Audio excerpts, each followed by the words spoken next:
আরজি করে দরপত্র ভরতে জাল নথি। সন্দীপ ঘোষের মদতে শুধু টেন্ডার কারচুপি নয়, বিভিন্ন অভিযোগ সামনে আসছে। আরজি কর দুর্নীতির চার্জশিটে উল্লেখ রয়েছে সিবিআইয়ের। প্রতিনিধি অমিত এই মুহূর্তে আমাদের সঙ্গে রয়েছেন। অমিত, আরজি কর দুর্নীতির চার্জশিটে মূলত সিবিআই ঠিক কোন কোন বিষয় উল্লেখ করেছে? সিবিআই তরফে আরজি কর দুর্নীতি মামলায় যে চার্জশিট জমা দেওয়া হয়েছিল, সেই চার্জশিটের আগে আমরা দেখেছিলাম যে মেয়াদ উত্তীর্ণ, ট্রেড লাইসেন্সের মেয়াদ উত্তীর্ণ হয়ে যাওয়ার পরও সেই সুমন হাজরা কোম্পানিকে কিন্তু বরাদ দেওয়া হয়েছিল, সরাসরি সন্দীপ ঘোষের বিরুদ্ধে অভিযোগ এনেছিল।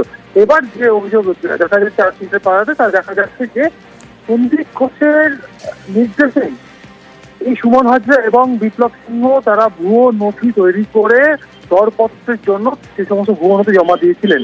এক্ষেত্রে হাওড়ায় বিপ্লব সিংহের বাড়ির এলাকার একটি জেরক্সের দোকান এবং আন্দুল এলাকার একটি প্রিন্টিং প্রেস বা ছাপাখানা থেকে সেই সমস্ত নথি তৈরি করা এবং সেই সমস্ত ভুয়ো নথি তৈরি করে তারা টেন্ডারের জন্য সেই সমস্ত ভুয়ো নথিকে ব্যবহার করেছে। এমনই গুরুতর অভিযোগ কিন্তু আনা হয়েছে সিবিআই তরফে, এবং সিবিআই তরফে চার্জশিটে উল্লেখ করা হয়েছে সুমন হাজরা এবং বিপ্লব সিংহ সন্দীপ ঘোষের নির্দেশে হাওড়ার একটি জেরক্সের দোকান এবং একটি প্রিন্টিং হাউস বা একটি ছাপাখানা থেকে সে সমস্ত ভুয়ো নথি তৈরি করেছিলেন। লেটার হেড তৈরি করা হয়েছিল বা লেটার হেড ছাপানো হয়েছিল, এমনকি বিভিন্ন স্ট্যাম্প তারা তৈরি করেছিলেন, যেগুলো ভুয়ো স্ট্যাম্প, সেগুলোকে ব্যবহার করা হয়েছে টেন্ডার পাওয়ার ক্ষেত্রে।